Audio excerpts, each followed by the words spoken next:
And we're going to have an interesting session for tonight because for the past few weeks, you've been studying the disciples of Jesus. At sapagkat pagka iniisip natin yung mga disciples of Jesus, you know, we think of men who we emulate. But today, or tonight rather, is a very interesting study. Before I start, I'd like to welcome all those who are here for the first time. Nakita ko 6 yun ang place ng hand. Welcome po sa inyo. It's been a long time, you know, since I last spoke here at Miyerkules. So it's good to be back and see a lot of familiar faces. And it's good to see that a lot of you are still attending this online weekend study of CCF Antipolo.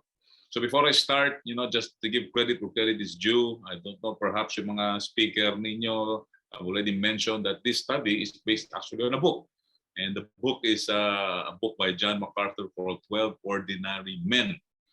And as I mentioned kanina, earlier, pagka pinag-usapan natin yung mga alagad ni Jesus, yung mga disciples ni Jesus, we think of Peter, we think of James, we think of John.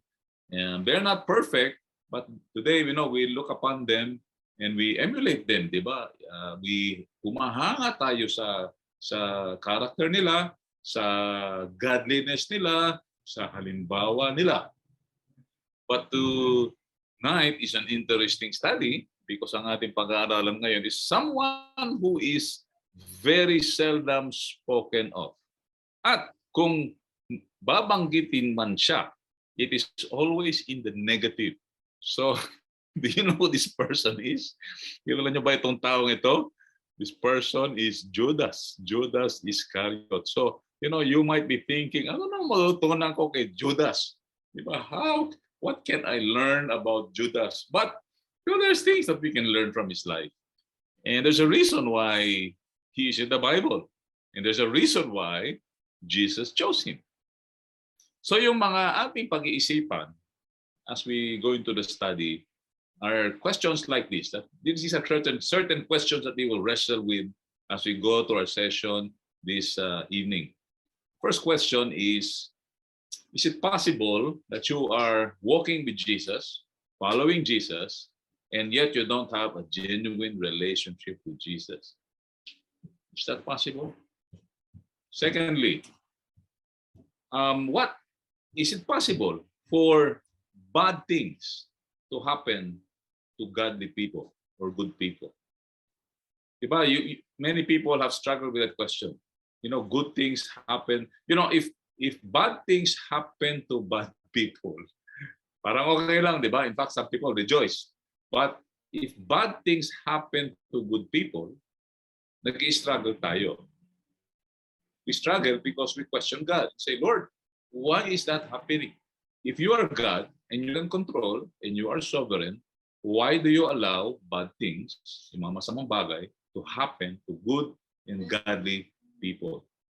So ang character study natin ngayon si Judas. Si Judas perhaps is the most hated person in history, especially in Christian history. His name is synonymous to betrayal or yung pagiging traidor. Diba? So, diba, kapag naisip nyo yung pangalan Judas, anong pumapasok sa isip ninyo? Diba? Judas or Judas. Diba? What comes to your mind? Can you chat in the chat box? Pag nabi Judas, pag sinabing Judas sa Tagalog, yan, madalas, di ba? Judas ka. Yan, expression nga yan, di ba? O, masamang tao. Judas not pay. Traitor. Bad guy. So, di ba? Yan ang synonym kay Judas.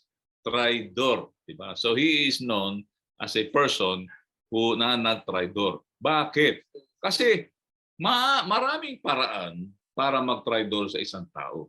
Pero si Judas, ibang klase yung paraan niya. Can you imagine? You would betray someone close to you by kissing that person. That is the iconic scene of Judas.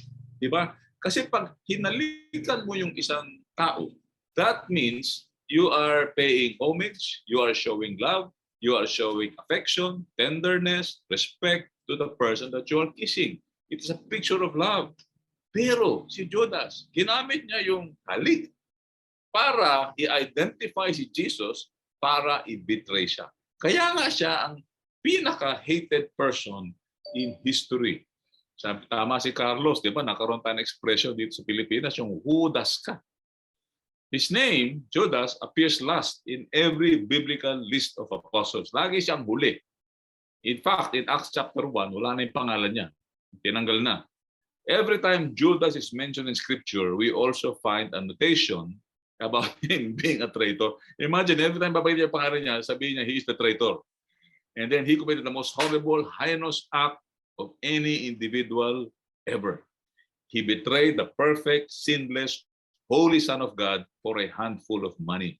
So his dark story is a poignant example of the depths to which the human heart is capable of sinking. The other 11 apostles are all great encouragements to us because they exemplify how common people with typical failings can be used by God in uncommon, remarkable ways. Si Judas naman, on the other hand, stands as a warning to us about the evil potential of spiritual carelessness and callousness, squandered opportunity, sinful lust, avarice, greed, and the hardness of heart. So as I mentioned earlier, let me mention it again. Ito yung mga questions na i-wrestle natin ngayong gabi or pag-uusapan natin. Is it possible to follow Jesus and not be transformed? Posible kaya yun. In other words, you claim to be a follower of Jesus, you go to church, you go to CCF, you attend the group, but not be transformed. Posible kaya yun sa tingin nyo? Is it possible to follow Jesus and yet not have a genuine relationship with Him? Judas followed Jesus for 3 years. Diba? So, pag-isipan natin yung mga bagay niyo. Posible kaya yun? Diba? And then, siya pa, is God sovereign? Tamang-tama ito sa, if you're attending our Sunday service at CCF, di ba, the theme right now is God's sovereignty and man's responsibility. And that's the greatest paradox in the Bible. Because both are true. Both are taught in the Bible. And we see that in the life of Judas. If God is sovereign, bakit kailangan padalan si Judas? How come Judas became a disciple? Di ba? Kung God is God, He is sovereign, why did He allow Judas to be part of Jesus the 12? So we see in the life of Judas yung tension of God's sovereignty and human error or human responsibility. So, tingnan muna natin yung background ni Judas kasi para maunawaan natin, makilala natin lalo si Judas. Sapagkat si Judas, bihira banggitin sa Bible except pagka in the negative, pagka may gagawin siyang mali. Yung Judas actually is a form of Judah or Jude. Judah actually is a good name because the meaning of Judah is praise or let God be praised.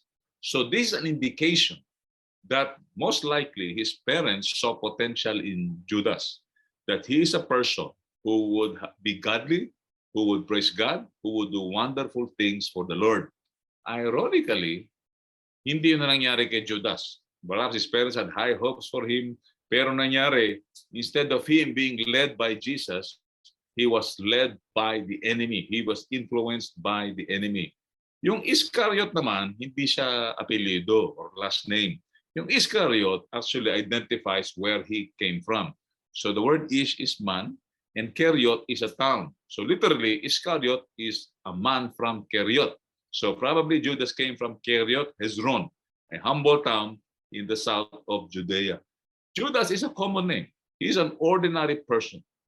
There is little, actually very little background about him. Hindi tulad ni Peter, hindi tulad ni James, saka ni John. Marami tayong background information. But for Judas, there is very little background information. So what we can assume ay siya ay parang outsider. Kasi wala nga tayong background information. Hindi siya kasi galing sa Galilee. Most of the disciples came from Galilee. And most of the disciples are friends, brothers. Halimbawa, si James at si John, they are brothers. And then di ba, si Peter, makakaibigan niya mga yan. Actually, they have a common, tawag dito, yung trabaho nila ay isa, they are fishermen. But Judas came from the outside. He came from another town. He's not from Galilee. So most likely, yung pagiging dahil outsider siya also work to his advantage. Kasi wala masyado silang kilala or alam sa kanyang background. And because of that, he was able to live in hypocrisy. He appeared godly, pero deep in his heart, there is something wrong. There was something wrong with his heart. He was a solitary figure. He entered their midst from afar. And the others perhaps knew little about his family, his background, his life before he became a disciple. So it was easy for him to play the hypocrite. He was able to work his way into a place of trust. Judas actually was the treasurer of the discipleship group of Jesus. Can you imagine? Sa tingin nyo, alam ni Jesus na yung puso niya masama? Sa tingin nyo, alam ni Jesus na nanakaw siya ng pera? Bakit kaya siya in-appoint ni Jesus? Maaaring hindi si Jesus nag-appoint sa kanya. Pero Jesus, being the leader, may go signal na yun. Bakit kaya siyang hinayaan? Di ba? Kunyari kung meron kang isang kumpanya, presidente ka isang kumpanya, may-ari ka isang kumpanya, tapos alam mo na yung isang empleyado mo magnanakaw, gagawin mo ba siyang in charge of finances mo? O in charge ng petty cash mo? Of course not. Pero imagine, Jesus or God, out of His sovereignty, inallow niya na si Judas maging treasurer ng group. And because of his position, the other disciples, somehow he earned trust with the other disciples. Because wala ka makikitang indication from the other disciples that they distrusted him in the Bible. So he's like an outsider. So the first lesson na matututunan natin sa buhay ni Judas is this. The life of Judas reminds us that it is possible to be near Christ and associate with Him closely, but superficially, and yet become utterly hardened in sin. So the answer to the questions earlier is yes. It's possible that you follow Jesus, but you never give your heart to Jesus. And that is the warning of the life of Judas. And my desire for all of us is to examine our hearts. Kasi hindi naman ibig sabihin na yung ating Kristyanismo o yung relasyon natin sa Jesus is defined by our association. Ibig ko sabihin, association by church, CCF, association by religion, association by Bible study, nag-attend ka ng Miyerkules, association by D group. You cannot define your relationship by association. You must figure out for yourself if you have a genuine relationship with Jesus. Because the others around you cannot know it. Diba? Imagine mo, yung mga disciples never had a clue that Judas was going to be a traitor. Never. So it's possible that your pastor, your D group members will never know that you were never a follower of Jesus. So you can live the Christian life for a long, long time and yet never be saved. It's possible. And you know, there are a lot of indications in the Word of God that tell us that it is possible. So ang tawag ko dito sa first point, kung kayo ay siguro mga tulad ni Kuya Carlos, di ba? Wala si Doc Chun dito, alam ko eh. Wala kung dito si Doc Chun. Kasi si Gigi nandito, si Gigi Domingo. Di ba? Diyan, si Gigi. Ang tawag ko sa first point na ito, ito yung kanta ng Daryl Hall and John Oates. Ano yung kanta ni Gigi, ni Daryl Hall and John Oates? So close, but so far away. Yan ang aking first point. Judas is so close, yet so far away. Tanong, pwede bang mangyari sa iyo yun? You are so close to Jesus, and yet your heart is so far away. So yun ang first point. So close, yet so far away. Look at Judas. He followed Jesus willingly. Most likely, the reason why he followed Jesus, like the other apostles, He was convinced that Jesus is the true Messiah. Really, he was convinced in his heart. He sacrificed his time, his energy, and he left everything. Grabe sacrifice to follow Jesus. He left his hometown. Judas was attracted to Jesus for the wrong reasons. And mainly it's for political reasons, not for spiritual reasons. He saw Jesus as a means to an end. So let me ask you a question. What is your motivation in following Jesus? That's very, very important to answer. What's your motivation? Is it selfish? Because if it is selfish, you are like being Judas. He followed Jesus, but he followed Jesus for the wrong reasons. He was eager for the Messiah to come. And he was actually seeing in Jesus a political, a messianic figure. And truth to tell, lahat ng disciples, initially, yun din ang motivation nila to follow Jesus. Pare-pare sila ni Judas. But as time went on, the eyes of the other disciples were open. And they realized when they followed Jesus, initially, it was for selfish reasons. But slowly, their hearts were transformed.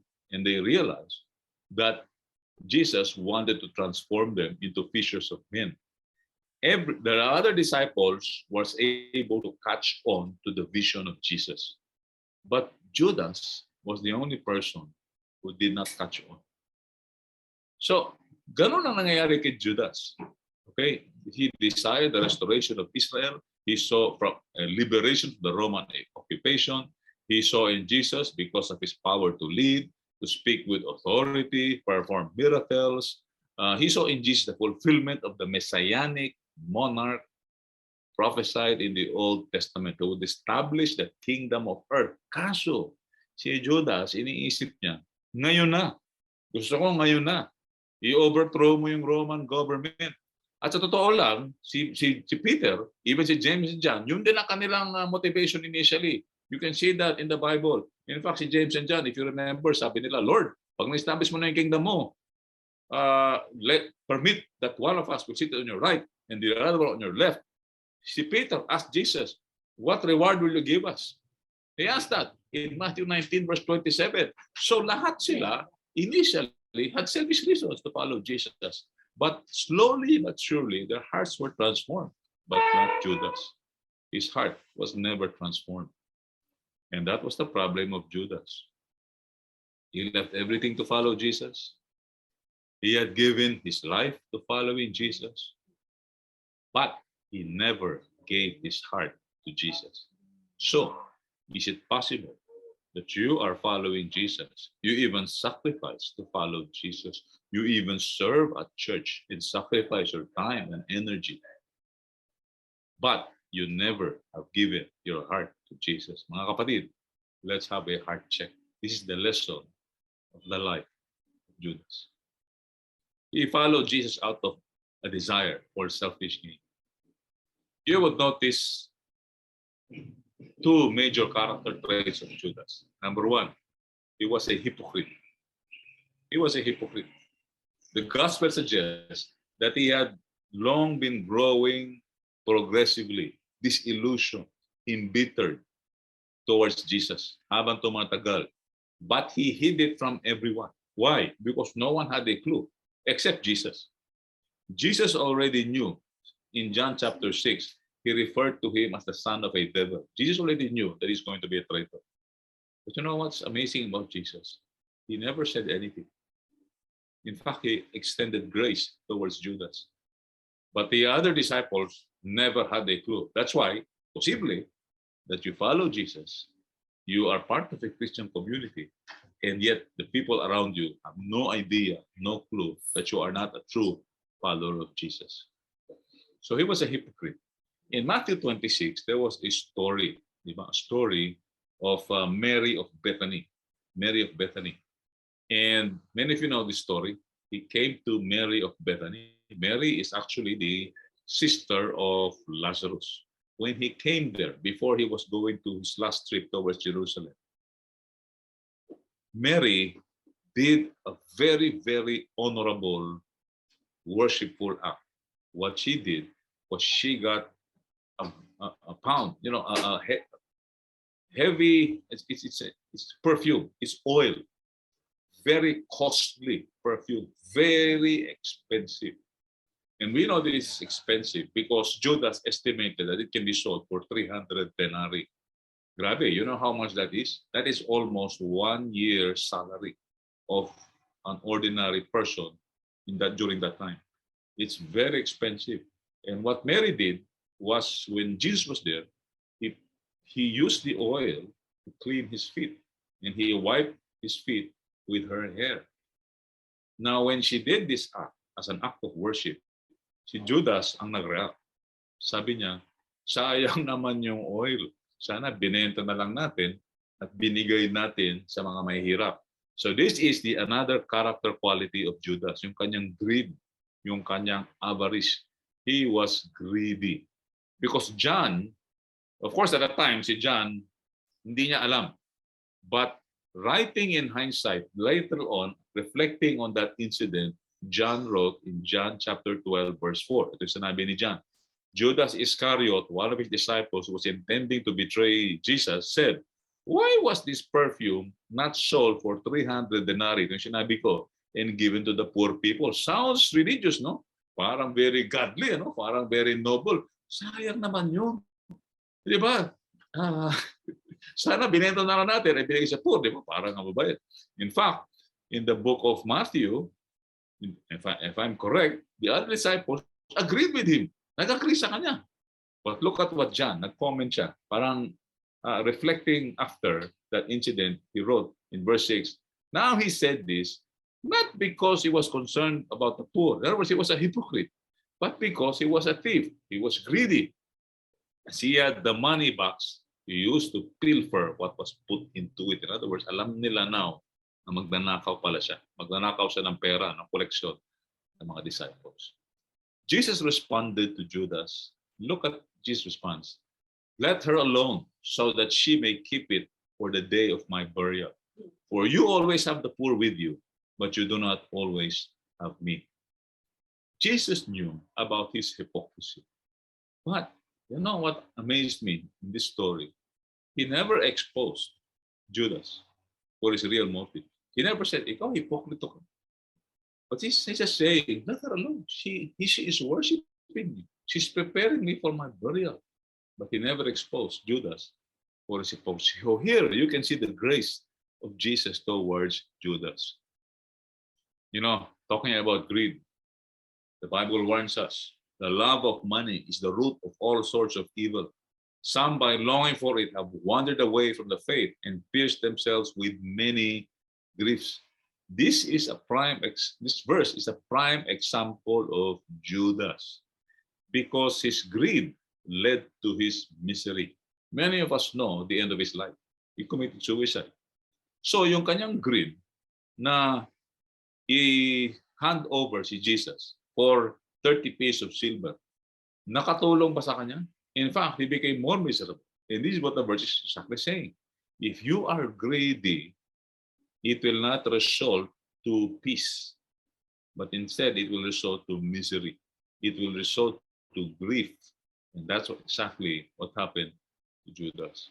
So here he's a hypocrite. He is greedy. Avarice means greed. He was disillusioned. And his disillusionment turned to bitterness. Because the Bible tells us, in the Matthew version, yung after Mary, di ba, wiped the feet of Jesus. And Jesus told him, let her alone. In the Matthew version, immediately after that incident, somehow, as far as Judas is concerned, yun na yan. That was the last straw. Ayoko na. I don't like Jesus anymore. Because after that incident, Matthew said, then one of the 12, named Judas Iscariot, went to the chief priest and said, "What are you willing to give me to betray him to you?" And they weighed out 30 pieces of silver to him. From then on, he began looking for a good opportunity to betray Jesus. So that was the last straw for Judas. Nung narinig niya yun, at sinabi ni Jesus, let her alone. That was the last straw. Sabi ni Jesus, ayoko na. I will betray this person. And that's the sad reality of Judas' life. Because at that moment in time, instead of listening to Jesus and repenting of his attitude, he chose the latter. He chose to listen to the devil. The devil told him, okay, tama, hindi ka mahal ni Jesus. Tignan mo, hindi nakinig sa advice mo, sa sinabi mo. So instead of him listening to Jesus and repenting, it led him to be more disillusioned and embittered toward Jesus. And by this time, Judas' disillusionment was complete. He decided to completely turn his back on Jesus from then on. So, why is this important? When you are disillusioned with God, do you turn your back on Him? Do you curse Him? Or do you repent? Or do you run towards Him? Think about it. Every time expectation does not meet, our reality does not meet our expectation, or our prayers are not answered, whenever we turn our back on Jesus and we curse Him, we are becoming like Judas. The right response when things don't turn out our way, when prayers are not answered, is we hang on to Jesus. When Jesus rebukes us, we hang on, we repent, we listen to the rebuke, and we change, we repent. We don't turn our back on Jesus. We don't make tampo. You know, sometimes, to be honest, we do make tampo, nagkatampo tayo. But the right response is, after evaluating yung tampo mo and saying, ano ko ba? Bakit ako nagkatampo? Lord, sorry, pasensya na. We should always run to Jesus and repent. Because Jesus loves us. But for Judas, as far as he's concerned, Jesus does not love me. My disillusionment is complete. I'm going to turn my back on Jesus completely. So that is the first lesson from the life of Judas. It's possible. Now you follow Jesus, but you never give your heart to Jesus. It's possible to be a hypocrite in the church.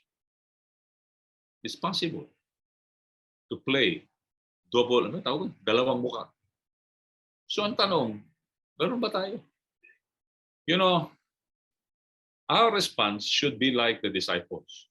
Because later on in the story, during the Last Supper, sinasabi ni Jesus, nag-indicate na siya that one of you is a traitor. And I think it is I'm not sure if it's in the Luke or the Matthew version. Nung sinabi na yun, nagtanong yung mga disciples. Anong tanong nila? Is it I, Lord? And that is the right response. Kasi madalas sa atin, pag may nagsabi pagsabi may pastor, may traitor sa inyo. Anong response natin? Siya yung traitor, siya. Ako hindi. Kailangan ng response natin para mga disciples. Ako ba yan, Lord? Baka nga ako. I mean, that's the right response. To look at deep within your hearts. Lord, am I becoming like Judas? So instead of pointing fingers at others, look at your heart. Do a heart check. Now, the next lesson that we can learn from Judas is this. See, Judas reminds us that no matter how sinful a person may be, no matter what treachery he or she may attempt against God, the purpose of God cannot be thwarted. Even the worst act of treachery works toward the fulfillment of the divine plan. So ito yung parang Roman series natin. God's sovereignty versus human responsibility. So for this next point, I've titled this, Bad Things Happen to Good People. Actually, chinek ko sa internet, may kanta rin pala nito. Kasi hindi ko nakabisado, bago lang. So hindi ko nakakantayin sa inyo. Bad things happen, baka yung mga kabataan alam, bad things happen to good people. You know, this world is a broken world. And the reality is, bad things happen to good people. Out of God's sovereign grace, look at this. Jesus chose Judas.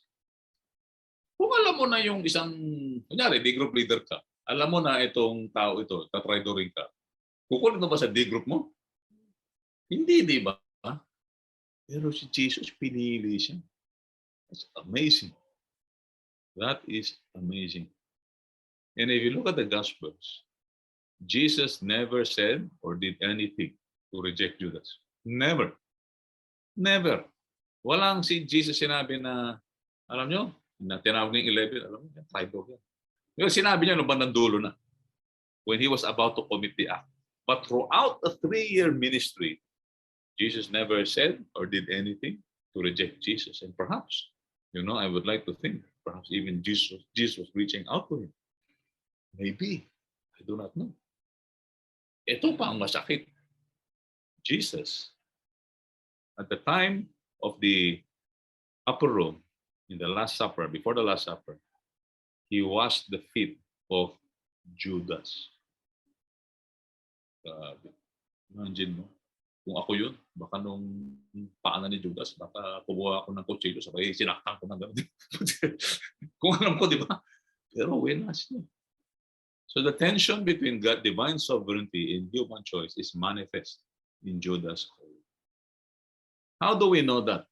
Because John puts it into the account. In the time of him when he washed the feet of Jesus, remember, kung alam niyo yung kwentong yun, sabi ni Peter, Lord, do not wash my feet. Nahiya si Peter. And then sinabi ni Jesus, well, if I don't wash your feet now, you will have no part with me. And then sabi ni Peter, alam mo si Peter, ganun ba, Lord? Sige, paliguan mo na ako. Di ba yung sinabi ni Peter? Pero ito yung response niya in the John version. Jesus said to him, he who has bathed needs only to wash his feet, but is completely clean. Now look at the highlighted statement. You are clean, but not all of you. So kung may disciples, lahat kayo malinis, pero hindi lahat kayo. And then John commented sa verse 11, for he knew the one who was betraying him. For this reason, he said, not all of you are clean. And then in verse 18, ito na, si Jesus nagpapahiwatig na, nagbibigyan na ng indication. I do not speak to all of you. I know the ones. Remember, this is the last night of Jesus and his disciples before he was crucified. I do not speak of all of you. I know the ones I have chosen, sabi ni Jesus. But it is that the scriptures may be fulfilled, divine sovereignty. He who eats my bread has lifted up his heel against me. This is actually a prophecy. He was quoting from Psalm 41 verse 9. He who eats my bread, yung kasama niyang kumain sa Last Supper, is going to betray me. That's what Jesus is saying. From now on, I'm telling you before it comes to pass. Nagpapahiwalig ko si Jesus. So that when it does occur, you may believe that I am He. In other words, He's giving a prophecy. Alam ko yung may mag-betray sa inyo, and now you'll realize that I am truly the Messiah because I know this truth. He was referring to this prophecy in Psalm 41 verse 9. Even my close friend in whom I trusted, who ate my bread, has lifted up his heel against me. There's another prophecy about Judas in Psalm 55 verse 12 to 14. It says, for it is not an enemy who reproaches me, then I could bear it, nor is it one who hates me, who has exalted himself against me, then I could hide myself from him. But it is you, O a man, my equal, my companion, my familiar friend, we who had sweet fellowship together walked in the house of God in the throne. So it was prophesied that Jesus would betray Jesus the Messiah. God's sovereignty. In Zechariah, in the Old Testament, it was prophesied that si Jesus, pakakitaan si Jesus for 30 pieces of silver. It said in Zechariah 11:12, I said to them, it is good. If it is good in your sight, give me my wages. But if not, never mind. So they weighed out 30 shekels of silver as my wages. And the Lord said to me, throw it to the potter, that magnificent price at which I was valued by them. So I took 30 shekels of silver, threw them to the potter in the house of the Lord. What happened later was when Judas received the money as he betrayed Jesus, he felt remorse. Tinapon niya yung pera. Tinapon niya. He felt remorse. And that money, dahil tinapon niya, and later on he committed suicide, what the Pharisees did is they used the money to purchase a field. It's called the potter's field. And that's prophecy. This prophecy came true. It was a cursed field, actually. So Jesus, the betrayal of Judas was foreordained. Yet, this is the struggle. This is the tension. Yet Judas was in no sense coerced into doing what he did. His heart was hard. There was no invisible hand forcing him to betray Jesus because he acted freely without external compulsion. He was still responsible for his actions. That is human responsibility. Jesus said he would bear the guilt of his deed throughout eternity. So God's plan and Judas' evil deed, his choices, concurred perfectly. Judas did what he did because his heart was evil. So, moving on, if you look at the book of John, balik tayo dun kay John. Ito ngayon, dun sa Last Supper, or before the Last Supper happened. When Jesus had said this, he became troubled in spirit and testified and said, "Truly, truly, I say to you, one of you will betray me." So ito na, sinasabi na ni Jesus plainly. Parang hindi nyo yata naintindihan. Sinabi rin, diniretso na niya, "One of you will betray me." So, and then, look at the verse 26. Jesus then answered, "That is the one," ito na, obvious na, "for whom I shall dip the morsel and give it to him." So, didip niya yung morsel and then aabutin niya kay Judas. Yan na-identify na niya yung tao na mag-betray sa kanya. So, when he had dipped the morsel, he took and gave it to Judas, the son of Simon Iscariot. After the morsel, Satan entered into him, and Jesus said, "What you do quickly." I mean, it's amazing that Jesus would talk this way. Na, sige, gawin mo na yung gagawin. Sige, ibitray mo na ako. Parang gano'n eh. Sige, gawin mo na yung evil plan. It's like the tension of divine sovereignty and human choice. And while this is going on, sa totoo lang, the disciples, parang wala silang clue kung ano nangyayari. Ano pa nangyayari? Parang gano'n.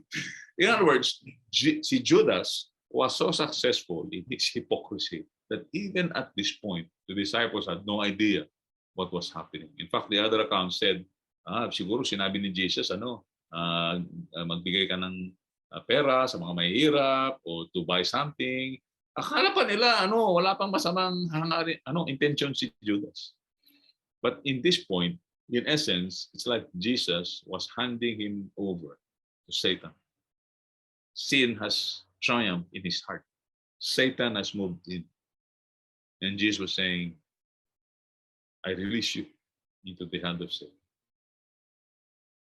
So bad things happen to good people.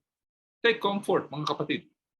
If bad things are happening to you today, bad things also happen to Jesus. Imagine mo, one of his disciples was a Judas.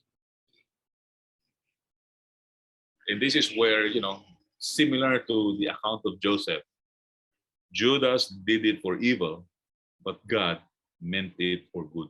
This is the paradox of the Christian life. This is reminiscent of what happened to Joseph. This actually statement came from Joseph. Remember, diba si Joseph was sold into slavery by his brothers. He became a slave of Potiphar. And when he was serving Potiphar at medyo gumaganda na yung buhay niya doon as a slave, his wife accused him of rape. And because he never did rape the wife, but false accusation, and he was jailed for about 2 years. And then when he was in jail, can you imagine? Wala kang ginagawang masama, pinagbentahan ka ng mga kapatid mo, ginawa kang alipin, dati maayos yung buhay mo, may kaya kayo, naging alipin ka, tapos nung naging alipin ka sa Egypt, pinagbintahan ka, false accusation, rape, nakulong ka for more than 2 years, how would you feel? And then, but by God's divine sovereignty, he had a reason for Joseph, because he became, many of you know the story, the prime minister of Egypt. And God used Joseph to prosper Egypt. So much so that when his father died, passed on, yung mga kapatid niya was afraid of Joseph because he was so powerful already. And nakiusap sa kanila na, nung buhay yung tatay natin, nagbilin yung tatay natin na huwag kang magalit sa amin. Alam mo, sinabi ni Joseph, "Mag-alala mga kapatid, wala ako sama ng loob sa inyo." And this is where he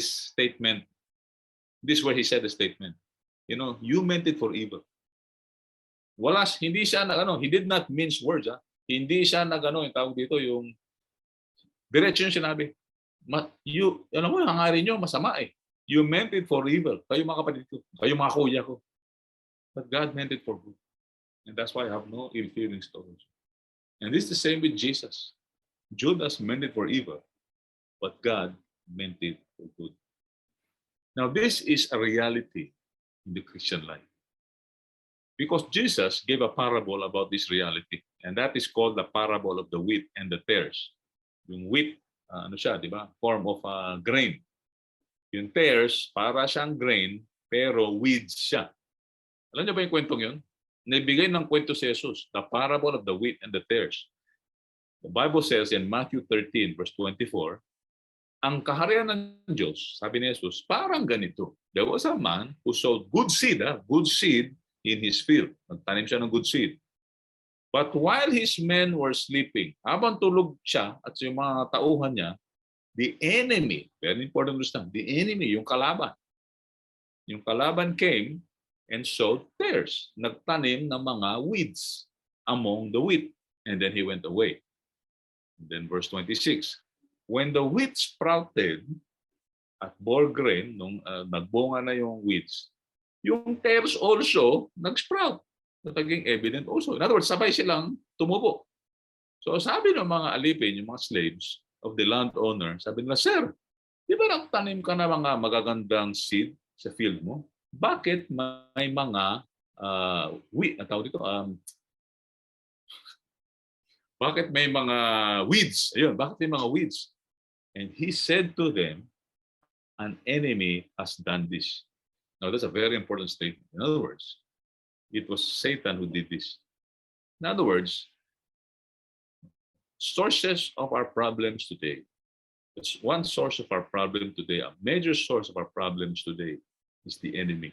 If you're a Christian, you belong to the family of God. Most of the trials, a lot of the trials that come your way, its source is the evil one. Do not ever think that God is causing your trouble. It is the enemy who is doing it. The reason why it's the major source, because there are two sources of our problems. One is our tigas ng ulo, yung mga mistake natin. That's one. Okay. Another source is the enemy. Those are the two major sources. Don't ever think na lahat ng problema mo ay galing sa enemy. Kasi maaaring ikaw ang may problema. Halimbawa, baong ka sa utang. Tapos sabihin mo, yung enemy, pinahihirapan ako. Utang ka ng utang eh. Kaya hindi ka nagkatiwala kay Lord. So pwedeng yung problema mo dahil sa iyong pagkakamali. Pero kung lahat naman ginagawa mong tama, nag-iipon ka ng pera. Wala kang utang. And then nawala lahat ng pera, nanakaw. The question is, the answer is, the enemy has done this. The enemy has done this. And the God is allowing that situation to test you. God allows the enemy to tempt us, to give us difficulty. It's like what happened to Job.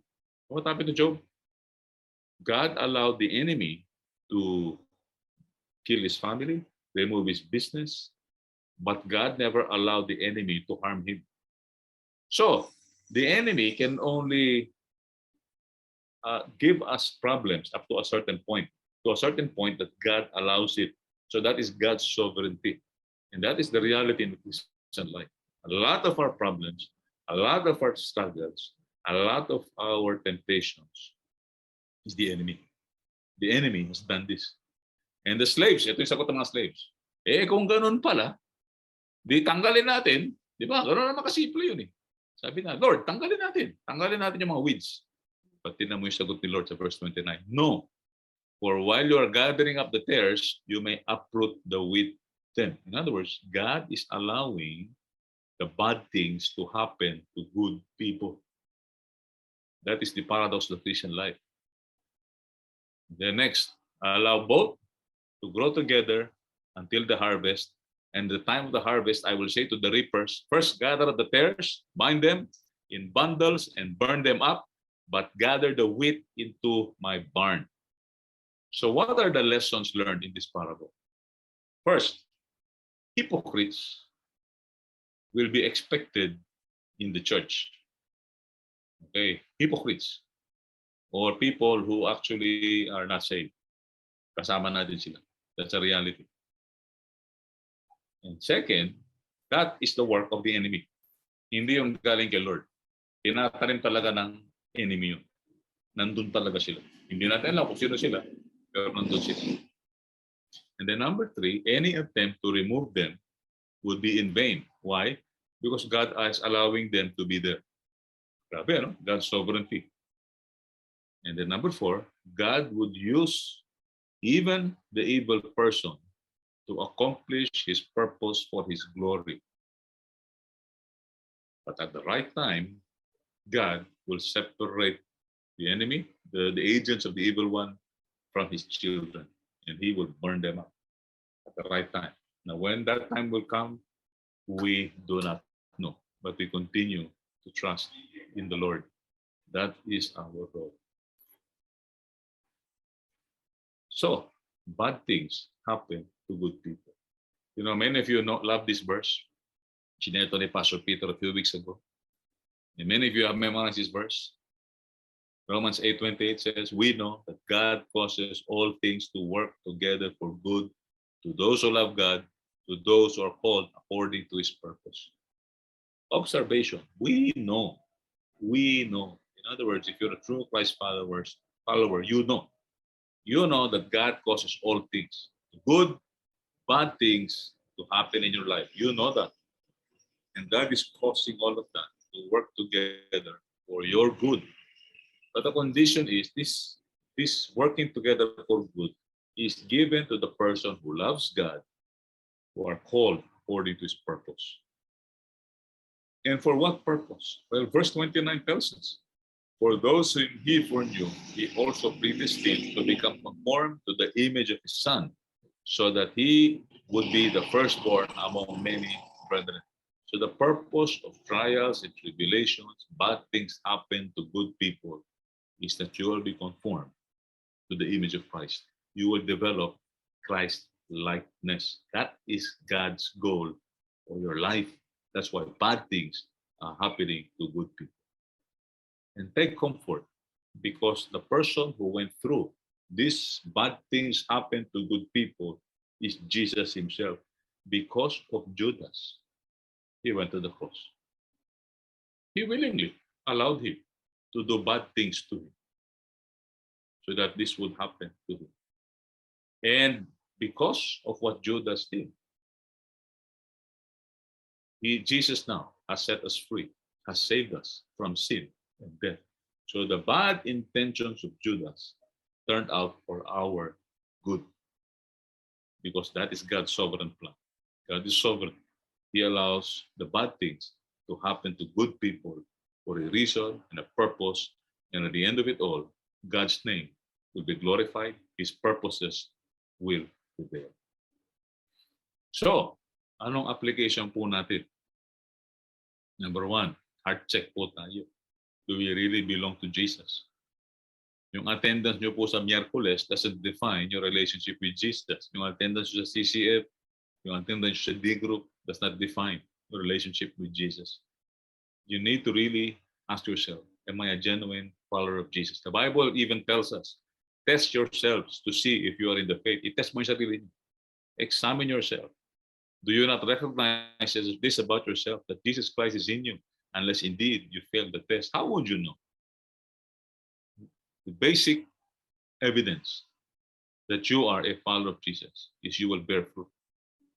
If there is no fruit in your life, if there is no progressive fruit, then you need to ask yourself, am I really a follower of Jesus? Or baka gusto ko lang sumama sa CCF dahil enjoy ako doon. Really, honestly. You know, ang warning sa atin ni Jesus, sabi niya sa Matthew 7, not everyone who calls me Lord, Lord will enter the kingdom of heaven. Binan niya. Hindi porkit yung tawag mo siyang Lord, you will enter the kingdom of heaven. In fact, sabi sa verse 22, many will say to me on that day, Lord, did we not prophesy in your name? Did we not cast out demons? Did we not perform miracles? In other words, grabe yung mga ginagawa at sakripisyo na ginagawa ng mga tao ito para kay Jesus. Pero sabi niya, depart from me.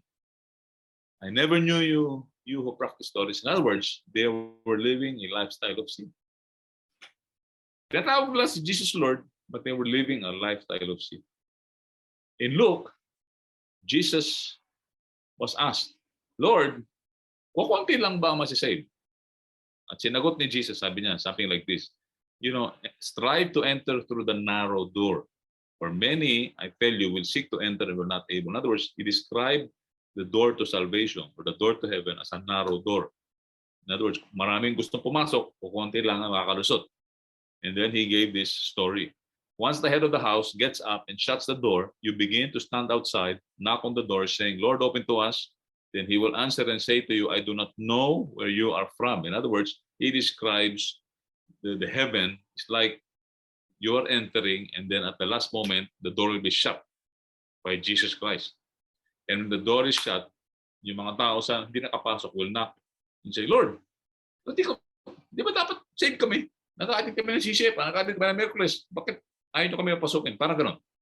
And then sabi ni Jesus, sabi nila, di ba? We ate and drank in your presence. Nag-fellowship tayo. Di ba? We had fellowship. You taught in the streets. Nakinig ako sa Bible study ninyo. And yet he will say, I tell you, I do not know where you are from. Depart from me, all you are evildoers. This is a warning for us. Hindi porque nag-attend tayo ng Merkules, nag-attend tayo ng Sunday service, nag-attend tayo ng D-group, ay meron tayong genuine relationship with Jesus. Hindi tayo saved by association or by church membership. We are saved because of our relationship with Jesus. Tingnan niyo yung 1 John 2:19. Ito yung sinabi ni John. They went out from us, but they were not really of us. For if they had been of us, they would have remained with us, but they went out, so that it would be shown that they all are not of us. In other words, ang sinasabi ni John, yung mga dinidescribe niya, kasama natin sila dati. Pero ngayon, hindi na natin sila kasama. Ibig sabihin, hindi pala talaga natin sila kasama in the first place. In other words, what John is saying, these people who pretended to be followers of Jesus were never saved in the first place. They were with us, but from the beginning, they were never really part of us. In other words, they were hypocrites. Their hearts were never really connected to Jesus. They followed Jesus with the wrong motives, just like Judas. So before we think that we are righteous, we need to do a heart check. We need to do a heart check. Do we really have a genuine relationship with Jesus?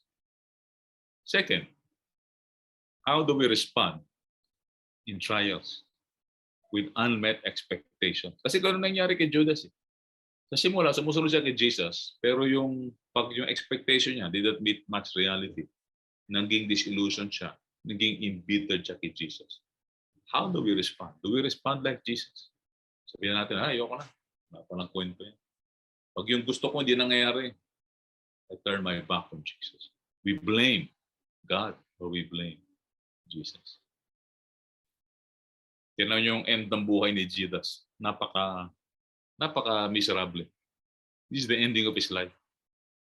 When Jesus was betrayed by him, the Bible tells us, Judas was betrayed him, Matthew 27, verse 3, so that he had been condemned. Jesus was condemned. He felt remorse. That's very important to understand. He felt remorse, not repentance. Repentance is a changing of a heart. Remorse is like, parang sorry ka lang. Pero hindi ka talaga repentant. Di nagbago yung utak mo, di nagbago yung puso mo. He felt remorse and he returned the 30 pieces of silver to the chief priests and elders, saying, I have sinned by betraying innocent blood. But they said, what is that to us? See to that. Sabi ng mga chief priests, pakialam namin kung nag-remorse ka, kung sama ang loob mo. And then, he responded, so nakatotoo yung prophecy ni Zechariah. He threw the pieces of silver into the temple sanctuary and departed, and he went away and hung himself. Judas was never repentant. He was remorseful, yes, but he was never repentant. Why do I say that? Because if he were truly repentant, he would go back to Jesus. He would turn to Jesus. But he never saw Jesus as the solution. Instead, he killed himself. In other words, ito yung mga nangyari sa mga tao na naawa sa sarili. They fall into depression. They make mistakes. Their life become more miserable. They fall deep into addiction instead of turning to Jesus. God is sovereign. He allows certain circumstances in your life. But if you really love God and you're called by God, all things will ultimately, even though things don't turn out as you expect right now, ultimately, all things will turn out for your good. God bless. Can I pray for you as we close our time together? My Heavenly Father, as we examine the life of Judas and something that we rarely talk about. Sometimes we easily just criticize him as a person who hated Jesus, who betrayed Jesus. But perhaps the wiser thing to do is to do a self-examination. Are we like Judas in some ways? That whenever we become disillusioned in the Christian faith, we become disillusioned with life in general, we turn our backs on Jesus. And by doing so, we're becoming like Judas. Are we like Judas, Lord, in the sense that, we sacrifice for you, we follow you, but perhaps our heart is not genuinely turned to you. And my prayer for myself and even my brothers and sisters here is that we do a heart check to really ask ourselves if we are genuine in the faith.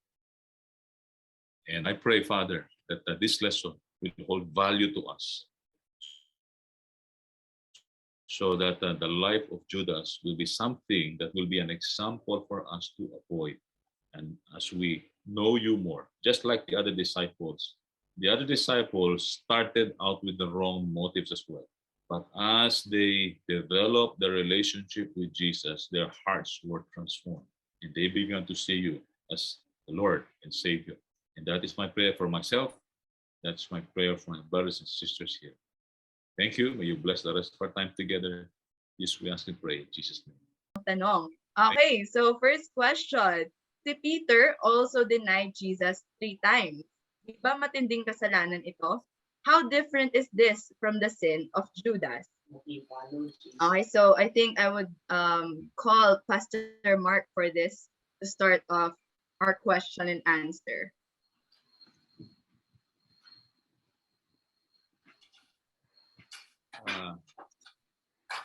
So the question is, you see Peter, how different is his denial with Judas? Well, that's a very simple but very tough question to answer. I think firstly, the heart is different. Unang-una, yung puso magkaiba. Si Peter clearly had a very good heart for Jesus. He understood. His heart was in the right place. But at that point in time, siyempre yung kanyang sinful nature is taking over, di ba? Kunyari, pag deny niya kay Jesus 3 times. Si Judas naman, his heart was totally not in the right place. His heart was dark. He really had the intention of he had wrong motives, wrong intention. So the Bible tells us yung kanyang act of denial. Well, not the denial. Yung pag-throw niya ng silver pieces is more actually an act of remorse. He is not really concerned for Jesus. The idea was when things did not turn out as he expected, he was expecting something. When he got the silver coins, tapos nakita niya na parang hindi yun ang gusto niyang mangyari. Pero hindi naman, I mean, the idea, he wanted something to happen. When it did not turn out as he expected it, he responded in remorse. Kaya nga he hanged himself. Kasi suddenly, wala nang pag-asa ito. Wala nang pag-asa itong nangyayari sa akin. So I would rather hang myself. In other words, he never saw Jesus as a solution to his problem. Yun ang pagkakaiba nila ni Peter. Si Peter longed for Jesus. Even though, siyempre, it took some time for him to come back to Jesus. Pero si Judas never saw Jesus as the solution to his problem. So that's my answer. Their hearts are different. It's totally different. Kasi if Judas saw Jesus as Lord and Savior, then definitely he would turn to Jesus. In other words, those 3 years that he spent with Jesus, by that time, kilala na dapat niya si Jesus. Pero hindi pa rin niya kilala, apparently. He decided to kill himself. Yeah. So I hope that answered this. Baka sina Doc June have other suggestions. Ayun, since nabanggit na po ni Pastor Mark. Sige po, Doc June. How about you po? What are your thoughts on this? Yeah, I think yung pivotal answer do sa tanong, yung sagot ni Pastor Mark na iba yung heart. Iba yung heart. Kasi, halimbawa po, dalawa tayong murderers. Halimbawa, dalawa tayong pumatay ng tao. Diba? Ako, pumatay ako ng tao dahil papatayin na ako. So, babarilin ko siya. Di ba? Yung isa naman, papatayin ko yung tao dahil inis ako sa kanya. Diba? Both are sinful acts. Thou shalt not kill. Pero yung nakikita ni Lord yung heart natin. I mean, Peter denied Jesus out of fear, no? During that time. Hindi naman niya talaga dineny si Jesus from his heart. But Judas never had a relationship with Jesus in that way. No, sabi nga sa whenever Judas would call Jesus, he never called him Lord. Rabbi lang ang tawag niya kay Jesus, Rabbi. No, so he only just thought of Jesus as a teacher, as a leader that will probably lead Israel out of bondage to Rome. So meron siyang sariling agenda. And I think itutuhog ko na yon doon sa tanong ni Ian David na bakit po nga hanggang ngayon merong sumusunod kay Jesus sa pansarili nilang kapakanan at kapag wala na silang nakukuha na pakinabang lumalayo sila kay Jesus. Yung nga kasi nga parang yung kay Judas, andun lang siya kay Jesus dahil meron siyang ulterior motive. Meron siyang gustong makuha kay Jesus na nung hindi niya nakukuha, pinagkaluno niya si Jesus. So again, that's one thing to look into our hearts, Ian. No? Thank you for your question. Bakit ka ba nagiging Kristiyano? Dahil ba gusto mo yung blessing, pero ayaw mo sumunod, di ba? And hindi ikaw, Ian. I'm just as a person, as a Christian. Ang isang Kristiyano ba ay lalapit kay Jesus dahil gusto lang niya yung blessings na pinapangako? Pero pagdating na sa talagang submission of your life, 'di ba, yung surrendering your life to Jesus as your Lord, maraming tao doon nagkakamali or nadadapa, no? Siguro to add to that, kasi if you remember, in my talk, Jesus declared that all of his followers are clean, except for Judas. So from that alone, we would derive na si Peter is already saved. He is clean. Dineclare ni Jesus. I mean, he made the declaration when he was washing the feet of Jesus. All of you are clean except one. And he was referring to Judas. So that's my answer. The heart was not really in the right place from the start. So even though si Peter was not perfect, he denied Jesus also. Since he is clean already. Just like us, diba? We are forgiven of our sins. We are part of God's family. But we still make mistakes from time to time. And sometimes you make really bad mistakes like what Jesus did. Like what Peter did. He denied Jesus. I mean, that's really parang pangit, diba? Hindi maganda. But still, Jesus, his grace is always there. Since we are already clean, already forgiven, we're part of his family. Jesus will always accept us back when we repent and turn back to him. So that's the basic difference of the two. Yeah. So thank you so much, Pastor Mark and Doc June, for that. No? So nahapyawan na rin po ang ating second question. So we'll be moving to the third question since marami po ang nagpuput in ng questions tonight, di ba? So for our third question, ano po mangyayari sa mga taong tumanggap na kay Jesus Christ pero mabubuhay, excuse me, sorry. Okay, mabubuhay sa pangsariling kagustuhan, doing earthly things, and sin, then namatay siya bigla without repenting, saan siya mapupunta? Okay, so Brother Robert, pwede po ba? Hello, good evening po sa Good lahat. evening po. Una sa lahat, kung honest siya or real yung kanyang pagtanggap kay Jesus Christ bilang Lord and Savior, sabi nga ni Pastor kanina, makikita sa atin yung salitang bunga. So, it means we will follow, we will obey yung will ni Lord sa ating buhay na mapabuti. Pero kung iba yung katulad nga pinag-aaralan natin sa life ni Judas, si Judas kasama na ng ilang years ni Jesus Christ pero iba nga yung intention. So when it comes sa taong to na tumanggap siya pero nagpatuloy pa rin, actually it is between him and the Lord na lang ang nakakaalam. Kasi hindi naman natin talaga alam yung real kung anong nasa heart niya. Dapat ang makakita lang nito yung siya at ang Panginoon. Ngayon, ang tanong, kasi ang acceptance natin kay Jesus Christ, isang beses lang. The moment we accepted Jesus Christ as our Lord and Savior, we're already saved. Lamang yung tinatawag na relationship, meron na tayo bilang anak, bilang ama. Ang nasisira sa atin, the moment na nagkakasala tayo is yung fellowship. So, in terms of fellowship, di ba pagka nakagawa ka ng masama o kasalanan sa iyong tatay, for him na maapis natin, we have to say sorry. We have to repent. So, that's the time na kailangan natin magkaroon ng repentance.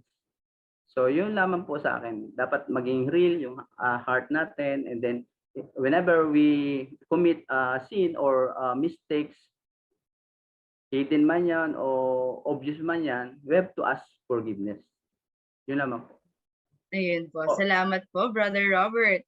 Okay, so I think let's also move on to the next question. Ang dami po talagang ngayon, nagpo-put in ng question. So as much as possible, we'll go through each one, diba? So for our next question, kung sa church ay may nakita kang churchmate mo at gumagawa ng masama sa kapwa mo, is it right to tell her na ang ginawa ay mali?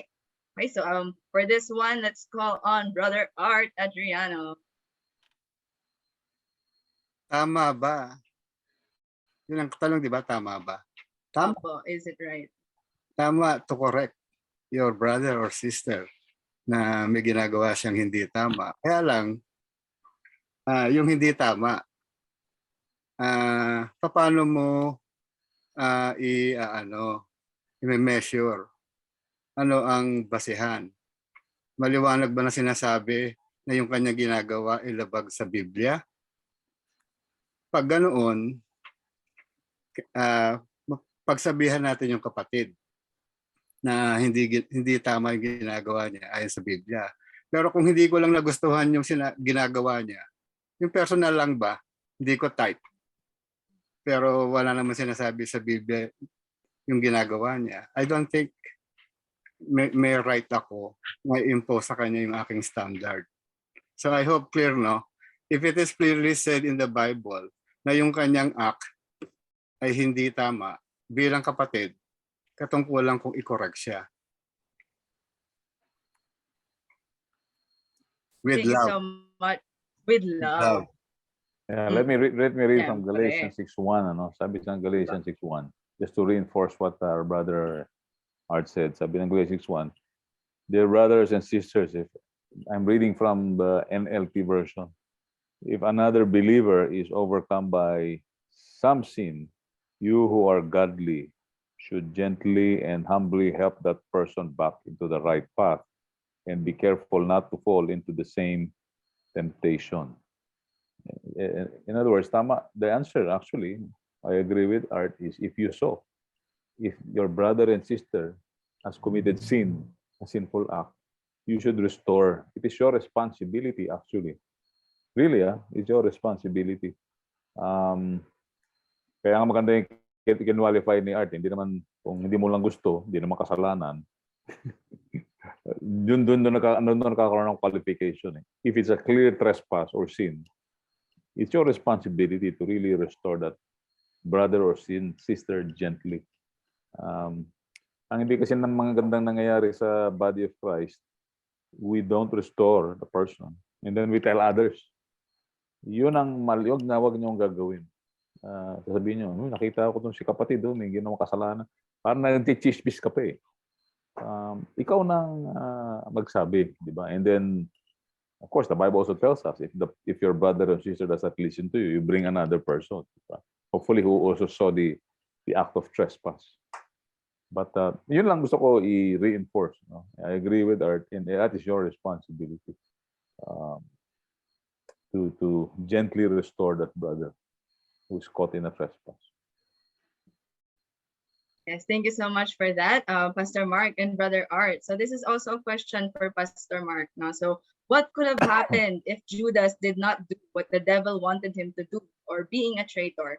Will there be redemption? What will happen if he did not do what he do? Is there redemption for him? Is that the question? Yes, po. Redemption for him. Well, this is where the God's sovereignty and human responsibility dito nag-manifest yung tension na yun. On one hand, there's God's sovereignty. God's sovereignty is, the Bible even prophesied, even the Old Testament, that there will be someone who would betray Jesus. Okay. At the same time, yung man's responsibility is, ibig sabihin, si Judas parang robot, di ba? Parang outside force na nagko-control sa kanya na nagawin yun. And the answer is both is true. I cannot, in my finite mind, really explain it. I cannot explain it. But the way I will explain it is this. At the end of the day, si Judas will always have a choice to choose to obey Christ or to love Jesus or to betray him. That was his choice. And he chose the latter, to betray Jesus. So if that is true, then the answer to that question is, and if he chose to follow Jesus, the answer to the question is yes. But at the same time, you have to struggle with the other part, diba? Yung man's sovereignty. So anyway, what I'm saying is, if human choice dictates, or our freedom of choice dictates that there's always redemption for us. At the end of the day, we make our choices. We make our choices.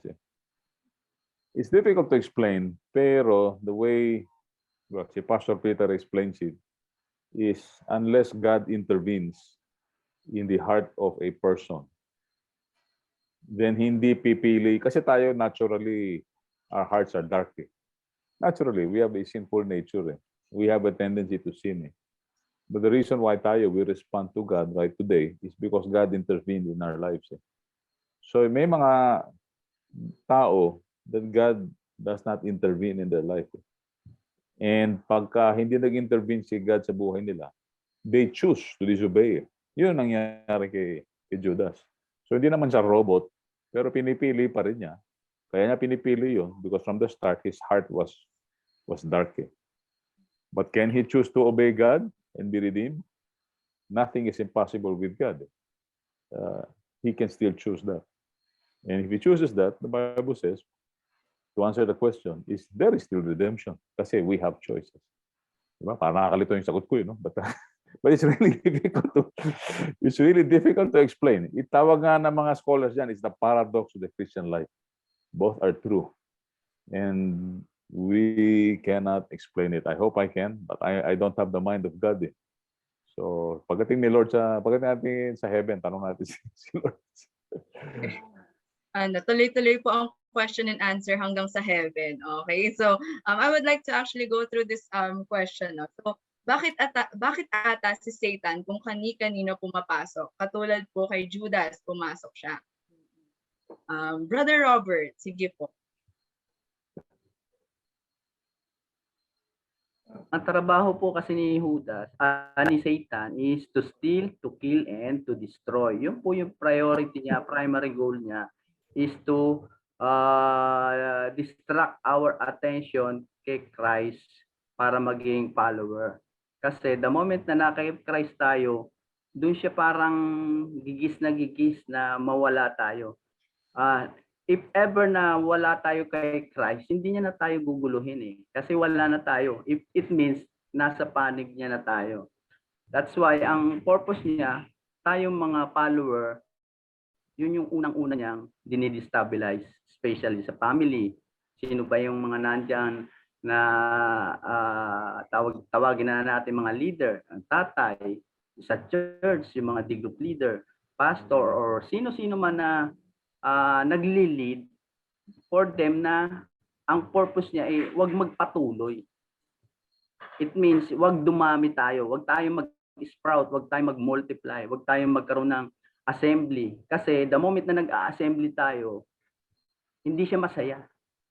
Pero pagka tayo, Sunday, nasa church, doon siya parang inis na inis. Pero pag Sunday, nasa sabungan, nasa tinatawag na sosyalan, ay, masaya siya noon kasi isa na naman anak Sunday. Opo. Anak ng Diyos ay nabitag niya. So, yun, the devil is like a roaring lion, always ready to devour. Pagkakatulad nga po ng sinasabi ko, tayo po ay parang katulad ng nanonood ng National Geographic. The moment na yung flocks of zebra tatawid sa isang ilog or sapa, yung mga tinatawag na mga predator, buhaya, lion, anything na mga predator doon, hindi sila makalapit din kasi yung dagundong ng mga paanang mga sama-samang zebra, hindi rin kagad sila makalapit. Pero pag ang isa dyan lumayo o kumalas sa group, especially yung mga tinatawag na weaklings, I tell you, ang bilis nilang lapain. So for us, ang tanong, bakit kaya lagi? Kasi yun yung purpose niya. Yun talaga yung trabaho niya eh.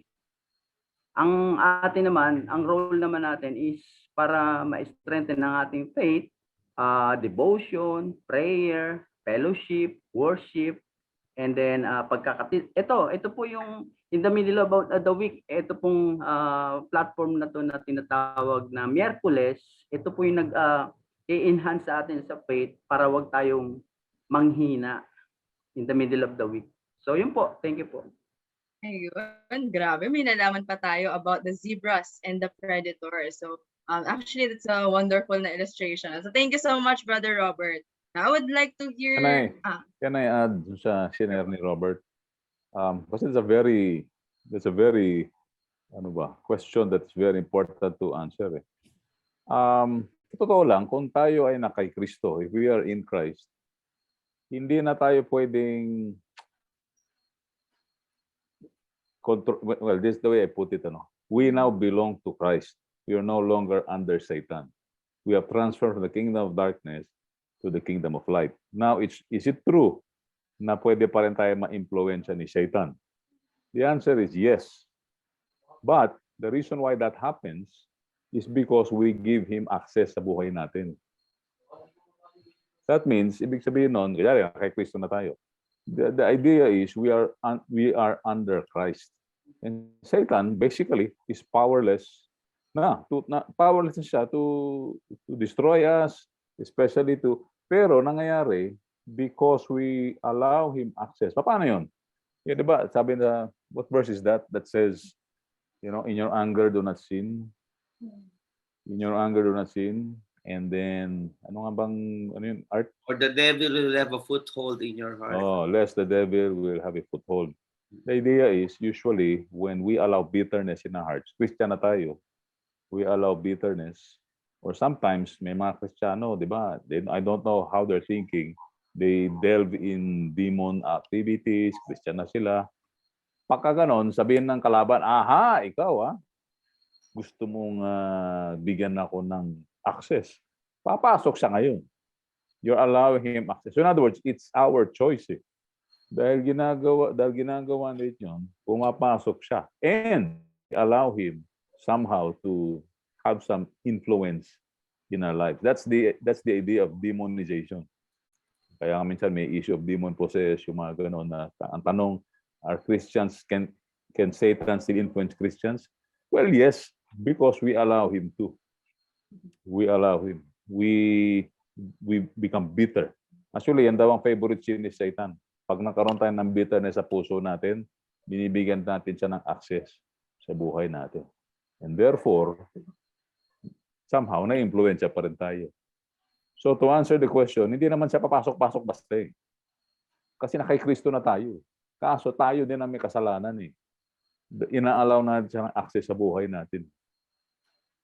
So, I hope that clears that issue. Yes. Thank you so much, Ayun. Pastor Mark. Opo, yes, tatawagin ko nga po kayo. Ephesians 4 Yan, 26 Ephesians 4, and 27. 26, yeah. and 27. Parang wala na nga siyang access, wala na siyang kapangyarihan over us, but we allow him to because of our sinful heart. So that's the idea. All right. So thank you so much once again for that. Okay, and our last question po.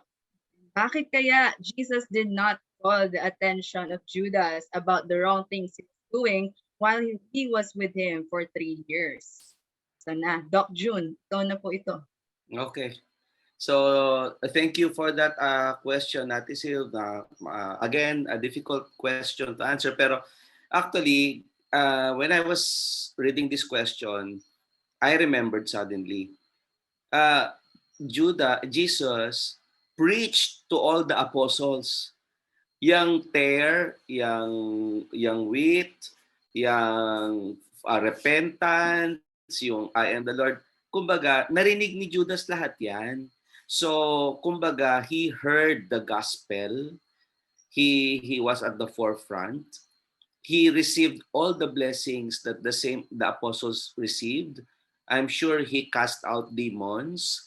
I'm sure he was able to preach. I'm sure meron siyang mga nadala na discipleship kay Jesus.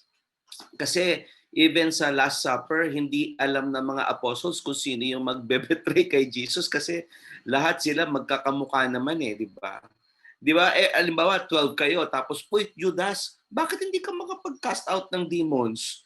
Di ba? Bakit ikaw ganyan? Di ba? Parang dapat halata. Ibig sabihin, hindi halata. Kaya nga yung tanong kanina na parang ano yun, yung palaging makasalanan pero tinanggap na si Jesus. Si Judas, hindi naman siya makasalanan at the outset eh. Diba? Patago lahat yung kasalanan niya pero at the outside, he was a perfect apostle. Diba? Na hindi nakitaan ng mga kapatid niya na may something wrong dito kay Judas. So I think Jesus did call the attention not only of Judas but the entire 12. They heard all the preachings, they heard the Sermon on the Mount, they heard all of that. So Judas had no excuse na hindi niya alam why he is there. But yun nga, natututunan natin sa Romans, God chooses to close the eye, to blind the eyes and close the ears. So hindi na didinig. I'd also like to add kanina, gusto ko sanang idagdag kanina na si Judas, kasi may tanong din pala dito si Noel, saved ba si Judas? Yung tanong kay Pastor Mark kanina, yung free will ni Judas, alam nyo, when Jesus died on the cross, He died even for Judas. He died for all sins eh. He died for all sins. He may have been predestined na ipagkaluno si Jesus. Kumbaga nasa tadhana niya talaga yon.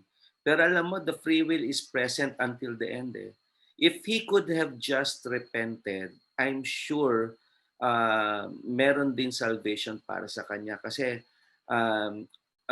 namatay na si Jesus on the cross.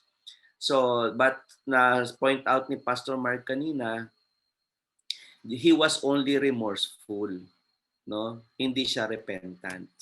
Yung remorse, halimbawa, magnakaw ako ng singsing ng kapitbahay ko. Ba't ba singsing na sa isip ko? May ninakaw ako sa kapitbahay ko. 'Di ba? Nahuli ako. Bakit ko pa ba ninakaw yun? Nahuli tuloy ako. Ngayon, bad trip ang mga kapitbahay ko sa akin. Ngayon, di na nila ako pinagkakatiwalaan. nagsisisi ka dahil nahuli ka, di ba? Dahil may mga masamang consequence na nangyari. Yung repentance is, Lord, grabe Lord, I failed you. I'm sorry. I would like to change. Di ba? Yun yung difference. And Judas did not. And the main is, he was remorseful, sabi mismo ng Bible, and he gave up his life. No? So, yun po yung sagot ko dyan. And thank you so much, Doc June. How about si Brother Art? And what are your thoughts on this po? Ano yun? Yan, bakit kaya Jesus did not call the attention of Judas about the wrong things he was doing while he was with him for 3 years? I agree with Doc June. 3 years sila magkakasama. Narinig lahat ni Judas, yung lahat ng mga warning. Kasi Jesus specifically teaching the disciples. Kasama si Judas doon. Maliban sa pangangaral niya sa maraming tao. So, hindi lang kasi natin nakalagay sa Biblia na kinausap niya si Nathaniel. O kaya nakausap niya si Thomas. Hindi si Thomas pala nag-deny, nag-doubt. In other words, hindi lahat nilagay sa sa gospel. Yung pakikipag-usap niya sa mga, so to say na Jesus did not pay attention or did not call the attention of Judas. I don't think true. Kasi nga, alam niya yung dapat. Kaya lang yung he chose as an act of his will, betray Jesus. So sa akin, I agree with with Doc John na hindi nagkulang ang ating Panginoon.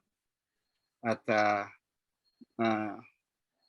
siguro din, hindi rin naman nanaisin nga isa sa mga alagad niya ang magbe-betray. It could be somebody else outside of the 12.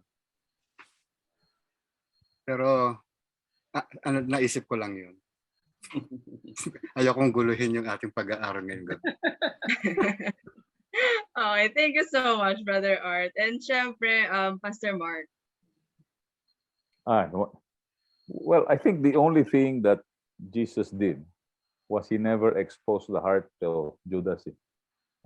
Kasi technically, wala naman tayong makikita na act si Judas except for yung betrayal. But prior to that, there was no account of any act that he did anything wrong.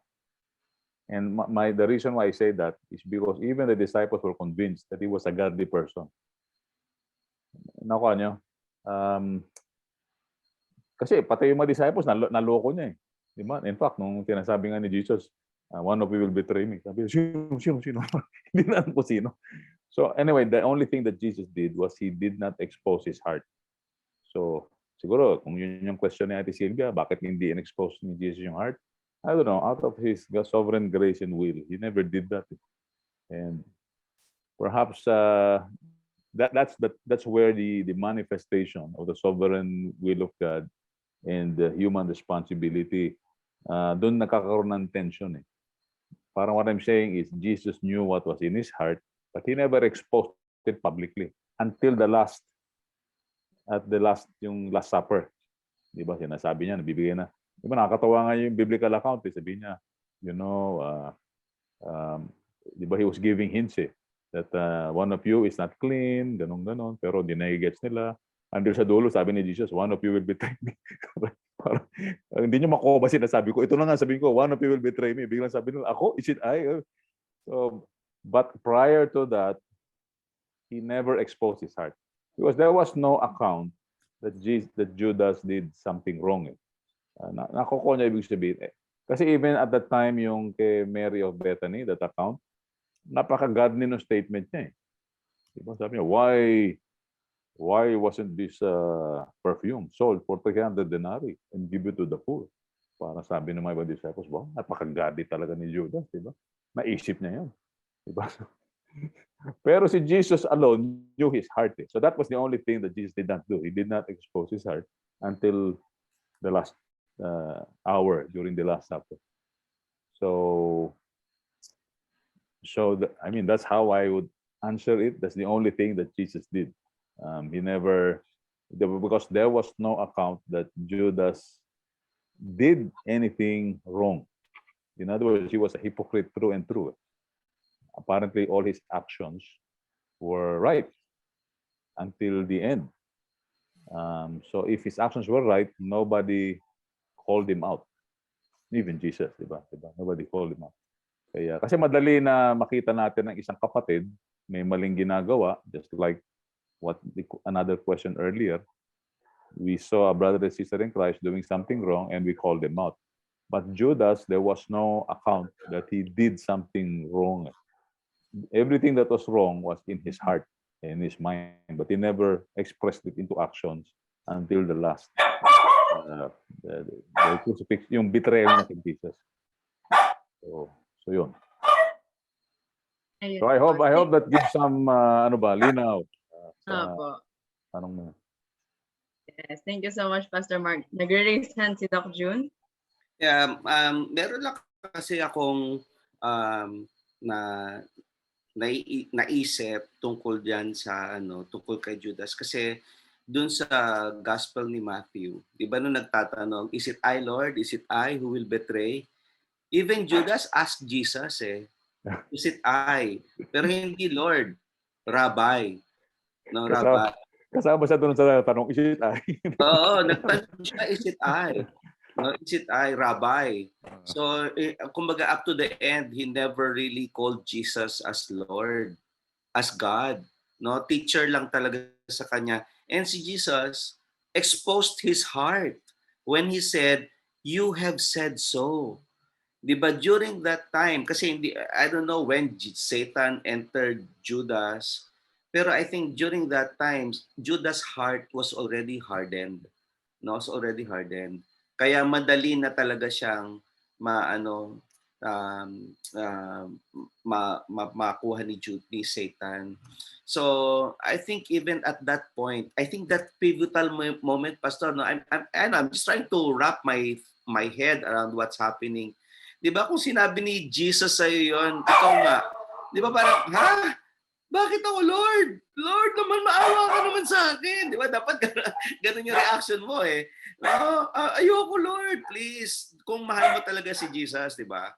So that time, I think his heart was exposed. During that moment, he had that pivotal decision.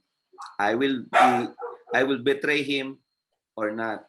No, but he didn't, and I think that's the moment that Satan really ruled over his heart na po. No. Siguro last comment ko na lang. Alam nyo, lagi natin na pag-uusapan, kawawa naman si Judas, pinanganak para maging condemned. Di ba? Pinanganak siya para maging condemned. Pero that's exactly who we all are. Lahat naman tayo pinanganak to be condemned. Lahat naman tayo destined to hell. It's just by the grace of God that we were called, no, and we heard the gospel and we responded to the call. No, so kung tutuusin po, kawawa talaga lahat ng tao. No? It's just that God chose to give mercy to those who He would give mercy to. Yung natututunan natin sa Romans. Kaya po, please po, makinig po tayo sa Romans, basahin din po natin, i-discuss po natin sa D-group itong mga natututunan sa Romans kasi napakalalim po talaga ng on how we can give glory to God and His sovereignty sa buhay natin.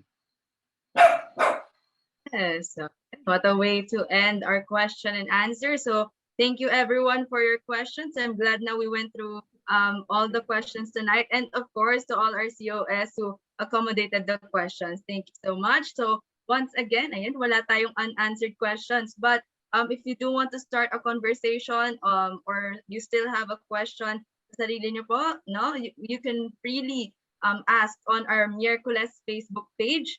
Okay, so pwede niyo pong doon simulan ng ating conversation. All right, so that ends our question and answer session. So to close us in prayer, Pastor Mark Villarreal. Okay, sure, Jocelyn. So So, pakalapakan natin si Jocelyn. Ha? Good job, Jocelyn. Thank you. So, let's close in prayer. Heavenly Father, Lord, you are sovereign. You are God. At the same time, you are a God who is graceful and merciful. That out of your sovereignty, Lord, you chose to offer, to save us. And you could have chosen to, as you know, as was discussed earlier, to execute your judgment on us, because all of us deserve death. All of us are sinners. But Lord, out of your sovereign grace, you decided to offer salvation to those who would come to faith in Jesus Christ. And Lord, we are grateful. We humble ourselves to the fact that we don't deserve to go to heaven, that we don't deserve to be forgiven. But Lord, we humble ourselves, and we are grateful for that truth, Lord, na we can be saved. We can be part of your family. And Lord, out of your sovereignty, you have chosen a person named Judas to be part of history, to be part of even the group, the disciples of Jesus, the close group of Jesus, to be part of that group, to be a model in a way of how your sovereignty works. That even though people would mean evil for Jesus, even and even for us today, your sovereign will always come to pass. And that is your plan will prevail.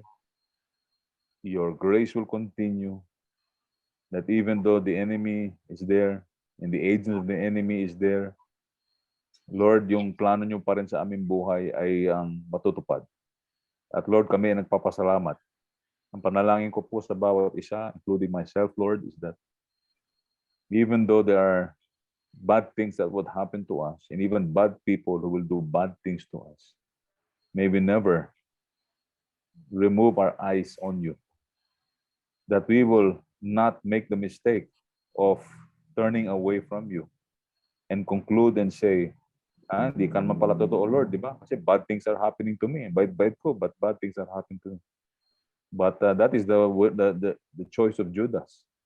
But Lord, may we choose the path of, even though bad things would happen to us, and this is my prayer for all, that we will realize that it is part of your plan, it is part of your will, and something good will happen as a result, as long as we remain faithful. So that is my prayer for myself and for all of us, O Lord, that we will see your hand even in the face of evil that we see around us. Thank you, Lord. This we ask and pray in Jesus' name.